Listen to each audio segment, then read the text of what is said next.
Voy a Vale. colocar a grabar ahí nuestra reunión. Bueno, vieron que se habilitó la unidad con relación a Max Weber, ¿no? Así que esa es para que la vayan trabajando seguramente entre esta semana y la semana que viene.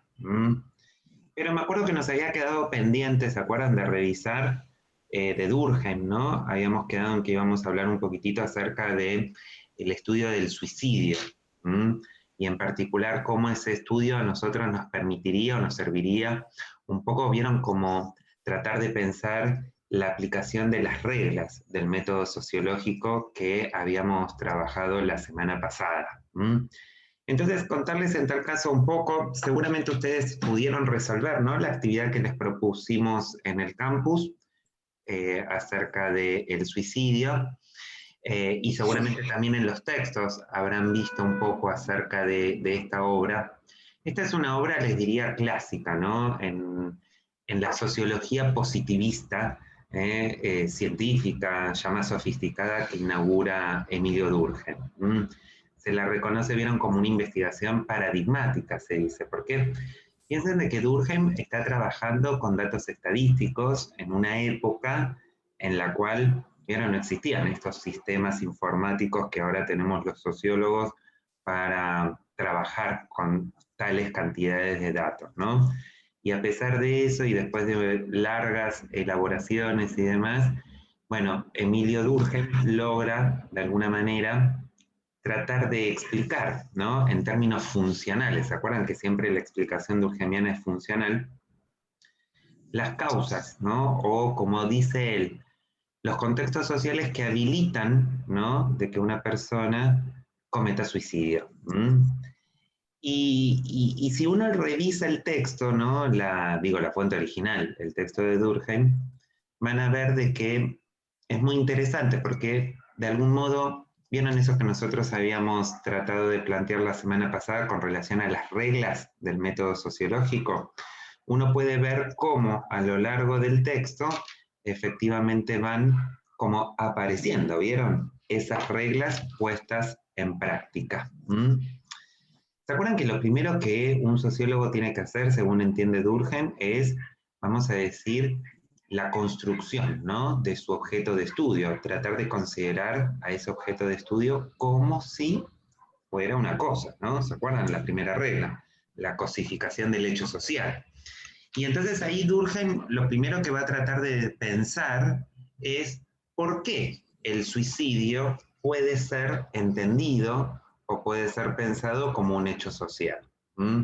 Teniendo en cuenta, vieron que lo que intuitivamente uno respondería frente a eso es que no hay acto más personal, más individual que el suicidio, ¿no? Es decir, esa como decisión más propia de decir, chao, me cansé, ¿no? Me borro. Y sin embargo, en realidad Durkheim reconoce de que es un hecho social, porque ese hecho social se expresa, dice él, como corriente.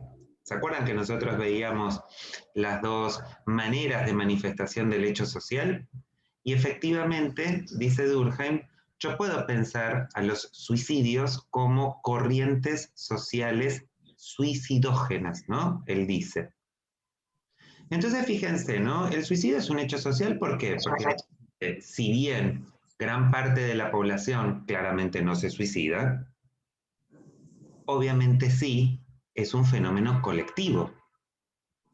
Uno puede reconocer la existencia del hecho social a través de lo que Durkheim llama, ¿no? Es la regularidad estadística. ¿Mm? Y fíjense que ahí aparece otra regla del método sociológico, que ya un poco Durkheim nos advierte desde el comienzo. El suicidio no es un hecho social normal. El suicidio es un hecho social patológico, ¿no? Es decir, la mayor parte, el tipo medio estadístico, como dice mi amigo Durkheim, no comete suicidio. En realidad, vieron, el fenómeno del suicidio está por fuera de eso. Y sin embargo, es un hecho colectivo. ¿Mm? A partir de eso, vieron, lo que va a tratar de hacer Durkheim es de identificar, ¿no? Dice él, cuáles son esas dos variables que, según él, de alguna manera nos van a permitir construir los tipos sociales de suicidio. ¿Mm? Y entonces, él ahí, vieron, identifica, construye fundamentalmente dos variables, ¿no? ¿Algunos se acuerdan cuáles son las dos variables en torno a las cuales va a estudiar el suicidio?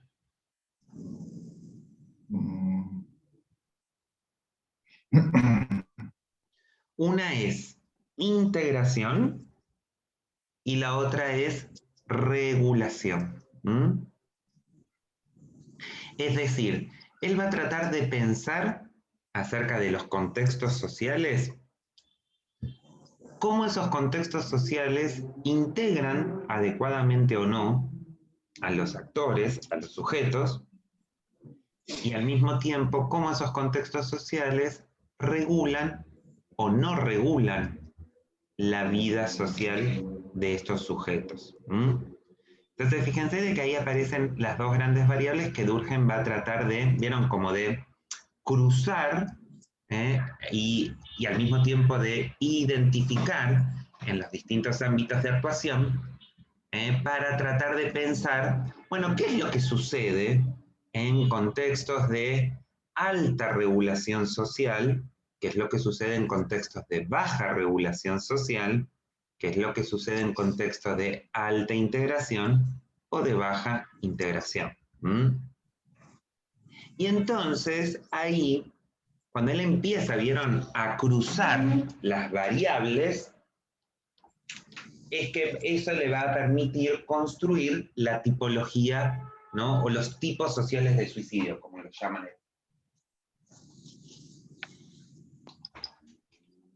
¿Qué tipo de datos construye o qué tipo de datos, con qué tipo de datos trabaja Durkheim? Obviamente vieron con datos previamente elaborados, no son datos que él construye de primera mano,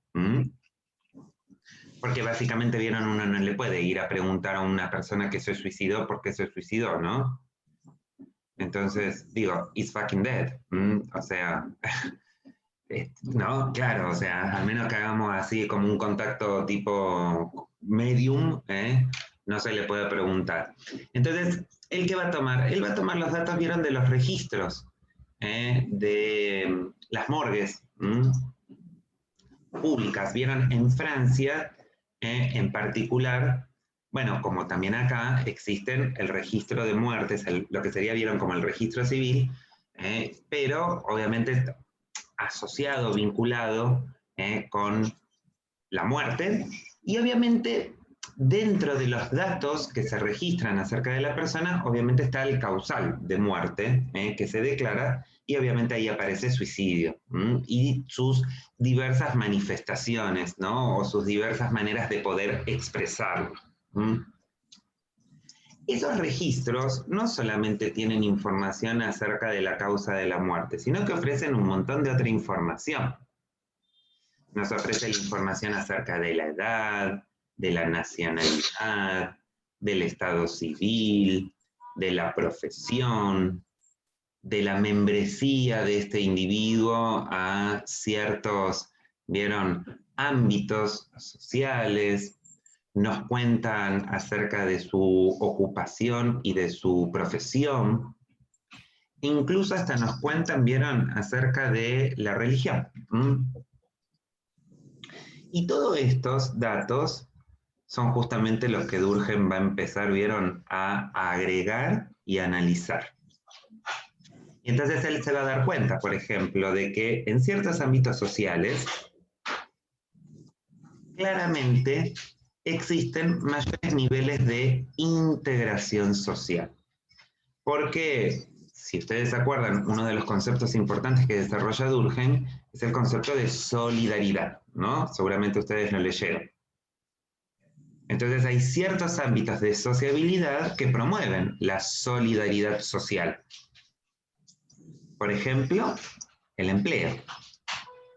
¿Vieron? Por ejemplo, las comunidades religiosas, las asociaciones profesionales. Incluso, por ejemplo, el hecho de tener familia, ¿no? Es decir, de tener núcleo familiar, de que la persona no sea soltera, También eso da cuenta de la generación de solidaridad de otro tipo, pero que en última instancia todo eso le permite a Durkheim pensar que este sujeto tiene ámbitos de integración social. Este sujeto que vieron pasar detrás mío es mi hijo mayor. Ahí vuelve a pasar.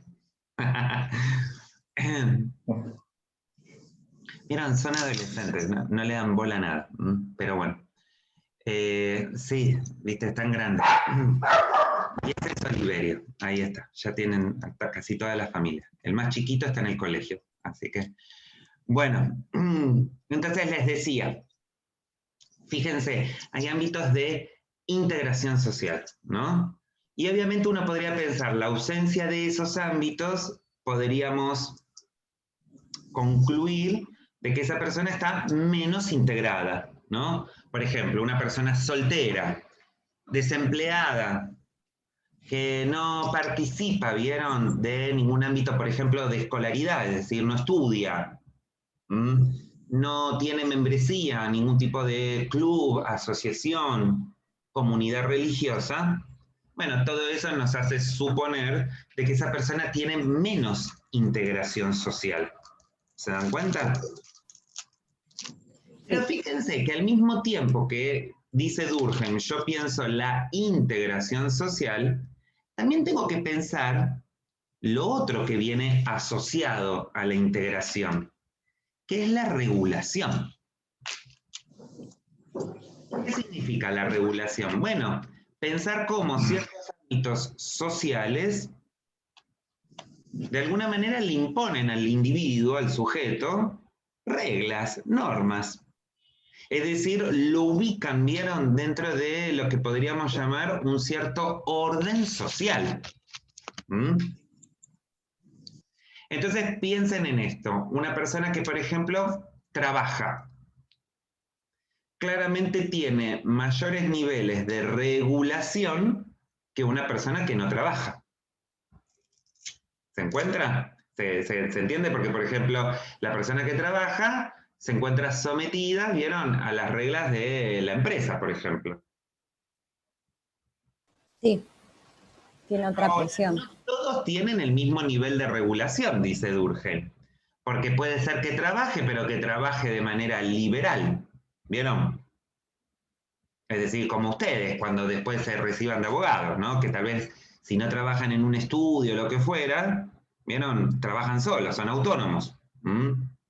Bueno, entonces ese tiene menos nivel de regulación que otros. E incluso no todos los que trabajan, supongamos, en relación de dependencia, tienen los mismos niveles de regulación. Durkheim, por ejemplo, dice, no es lo mismo trabajar en una empresa que, por ejemplo, trabajar en el ejército. ¿Se dan cuenta? Los niveles de regulación pueden ser mayores en uno que en otro. Bueno, todas estas, vamos a decir, sutilezas respecto de cómo se va expresando y manifestando tanto la integración como la regulación, son justamente aquellos aspectos que mi amigo Durkheim va a tener en consideración al momento de poder construir esos tipos sociales. Y finalmente, entonces ahí llegamos tal vez a la parte más interesante del estudio, ¿no? Que es pensar, bueno, Durkheim, ¿qué concluiste de esto, no? Y obviamente que la conclusión del suicidio es que nosotros podemos encontrar como 4 modelos típicos de comportamiento suicidógeno o de corriente suicidógena. Esos 4 tipos sociales son el resultado justamente de valorar, ponderar estas 2 variables de las que yo les hacía mención anteriormente, ¿no? Integración y regulación. El primer tipo de suicidio, dice Durkheim, él lo va a llamar fatalista.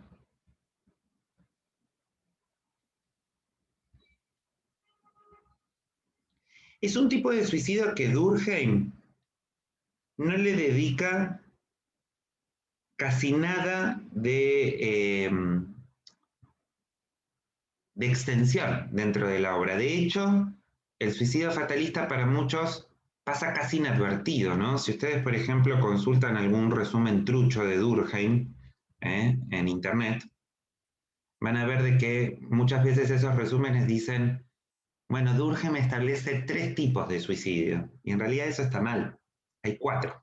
Lo que pasa es que el primero, que es el fatalista, Durkheim entiende de que se puede manifestar, pero que él no tiene suficientes datos para poder decir mucho acerca de eso.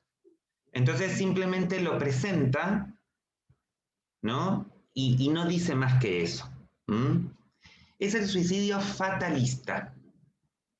El suicidio fatalista, dice Durkheim, es aquel que se expresa en contextos de máxima regulación social y de máxima integración.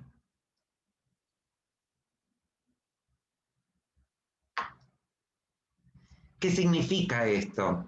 Esto significa de que ciertas personas se encuentran muchas veces en ámbitos en donde el nivel de coerción en relación, vieron, al tipo de comportamiento que tienen que asumir, es tal que básicamente, dice Durkheim, no queda margen para la conciencia individual,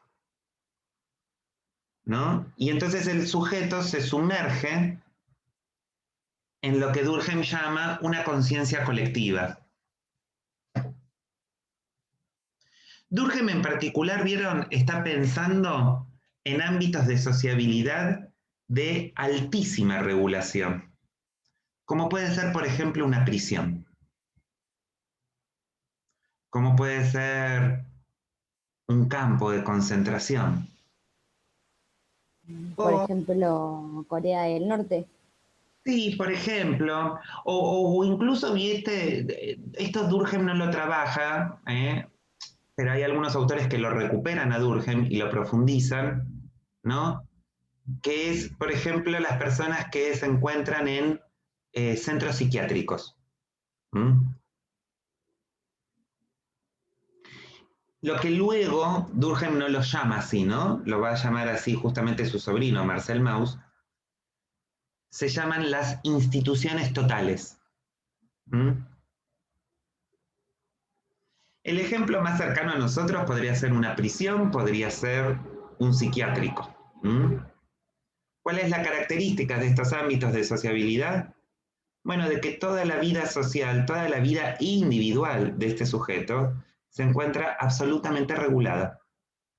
No queda margen de maniobra, ¿vieron?, para el comportamiento individual.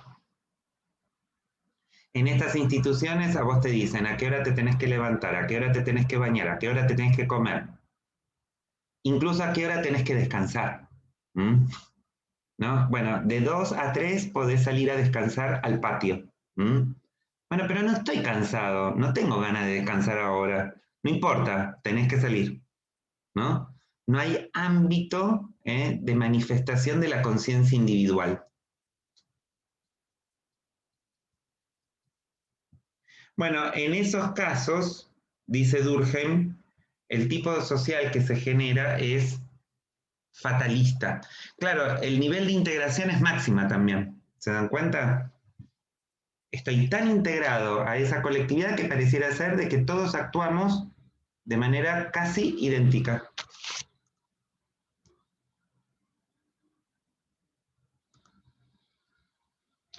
Ese suicidio Durkheim, como les decía antes, no lo analiza en profundidad porque sus datos no le permiten decir mucho más. Sí lo puede comprender a partir de cierta información que logra recabar, pero no puede profundizar en sus características. Luego él va a formular otro tipo de suicidio, que es el suicidio, lo llama él, altruista. El suicidio altruista es aquel que se manifiesta en contextos de alta integración social.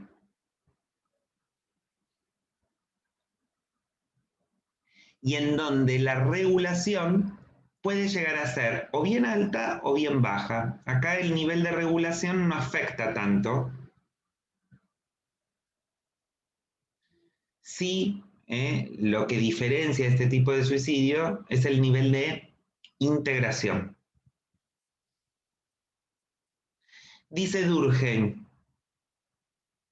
en contextos de alta integración social, el sujeto está dispuesto a reconocer cuál es el impacto que su, por ejemplo, suicidio puede llegar a tener en términos del bienestar de la colectividad.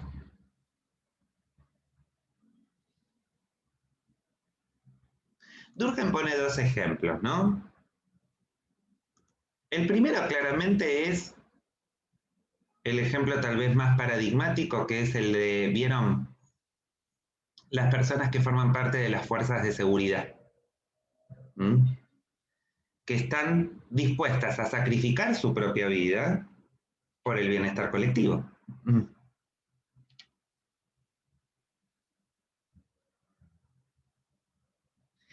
Y al mismo tiempo, nosotros podríamos pensar otros ejemplos, ¿no? Podríamos pensar, vieron, por ejemplo, el terrorista que está dispuesto a sacrificar su vida, ¿no? En bienestar de su propia colectividad, ¿no? Imagínense esos muchachos que tomaron, ¿no?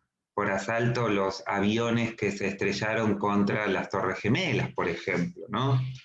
Un bonzo, un samurái, como ejemplos así típicos. ¿Cómo, Roberto? Los de la tablada. Sí, total. Son contextos de alta integración, dice Durkheim. La persona se encuentra tan identificada con su colectividad que está dispuesta a dar su vida en favor de esa colectividad. ¿Mm? El suicidio, el tercer tipo de suicidio, que Durkheim lo llama suicidio egoísta, lo podríamos pensar como el antagónico a este, ¿no? Es decir, se dan contextos de baja integración social. Dice Durkheim, se privilegia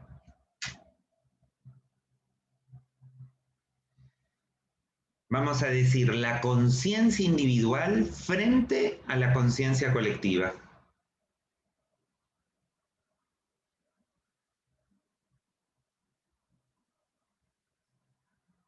Y fíjense que en ese caso,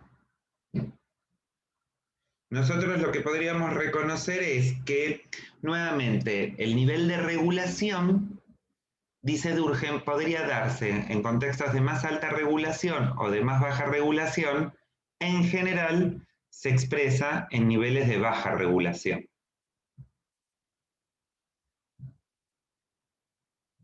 El ejemplo prototípico, ¿vieron?, de un suicidio egoísta,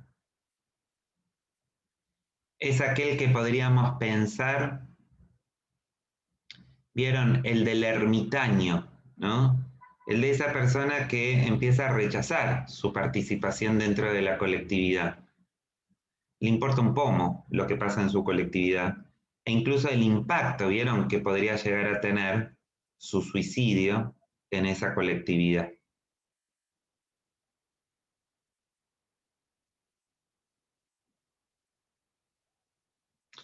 Finalmente, aparece tal vez el suicidio más interesante, ¿no?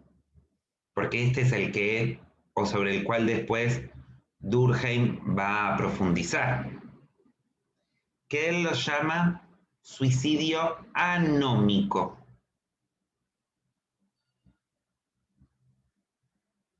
De la palabrita anomia.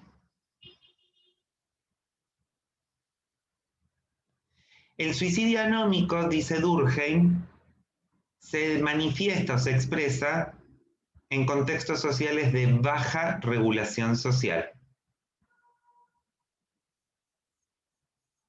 Y justamente es esa baja regulación social la que le impide al sujeto poder integrarse adecuadamente.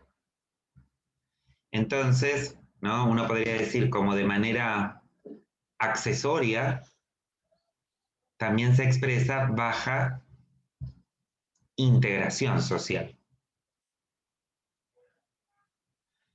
El modelo prototípico del suicidio anómico, muchachos, es el que se manifiesta, dice Durkheim, en contextos de crisis social profunda.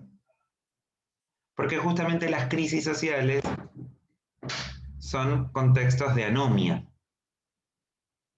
Es decir, las personas no cuentan con, podríamos decir, una guía valorativa y normativa que les señale cómo deben comportarse en esos contextos. Y es esa confusión valorativa, como dice Durkheim, la que de alguna manera habilita las condiciones para que se produzca este tipo de suicidio.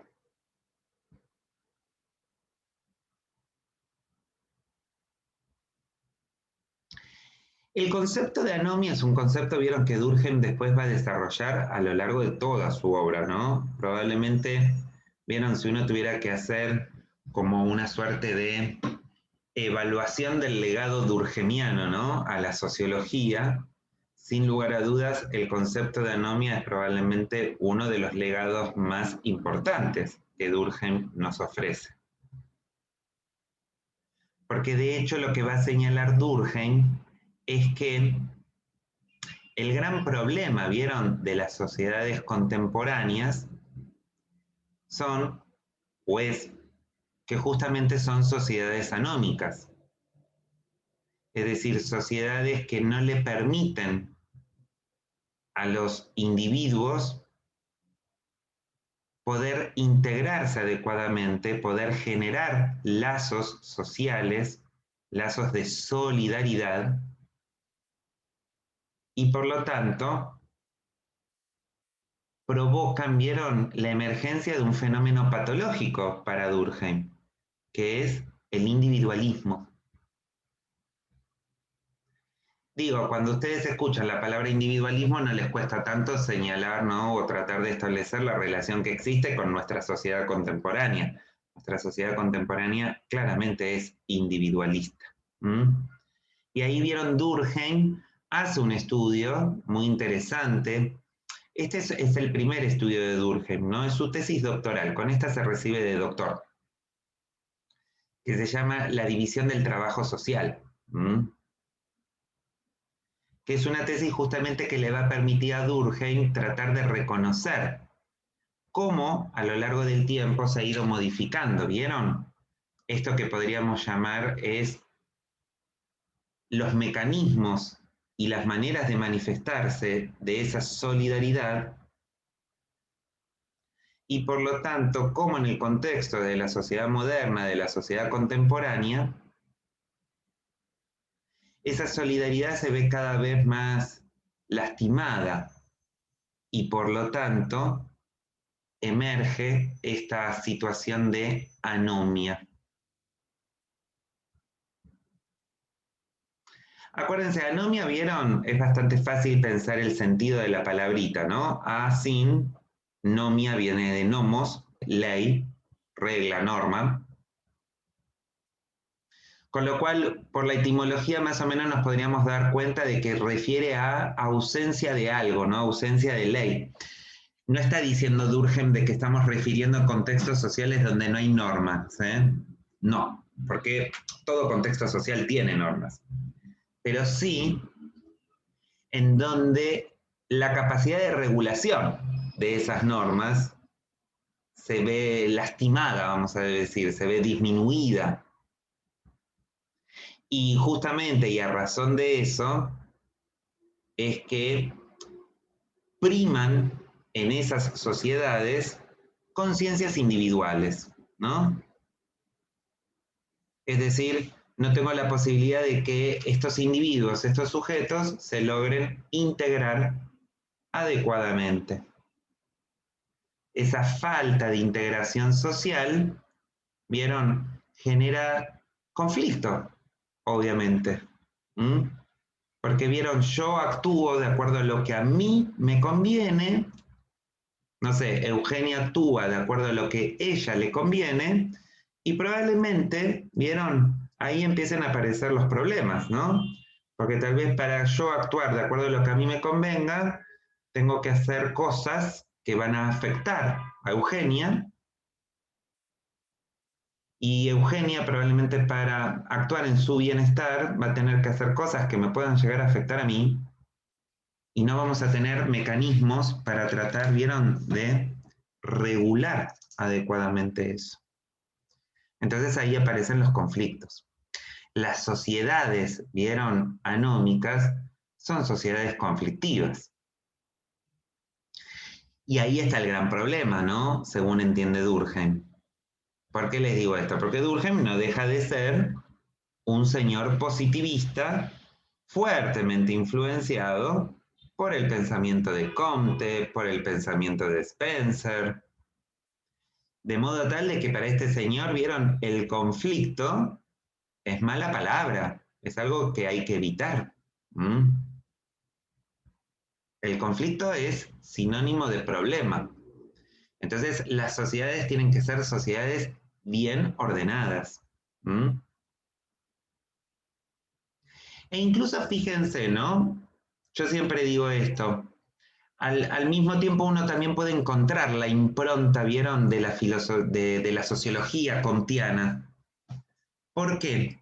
Porque se acuerdan que Comte tenía como una mirada muy, podríamos decir, prospectiva de lo social, ¿no? Esta mirada de que se puede intervenir sobre el mundo social para tratar, ¿vieron?, de evitar aquellos aspectos de la vida social que generan problemas.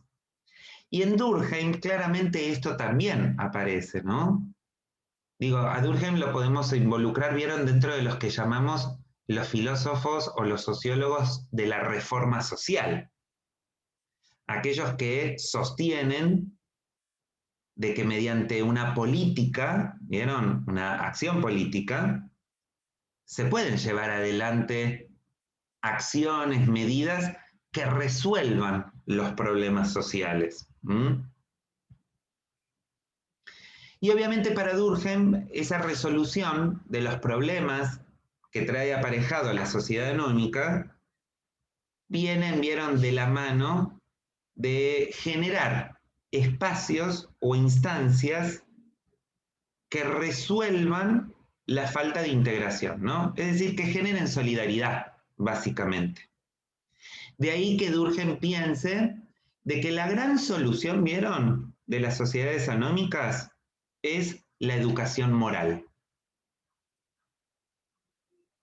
Es decir, hay que formar a las nuevas generaciones en un conjunto de valores y de normas que claramente tienen que ser seculares, ¿vieron? Porque ya las normas no pueden ser las heredadas del viejo, ¿se acuerdan? Orden fundado en la religión.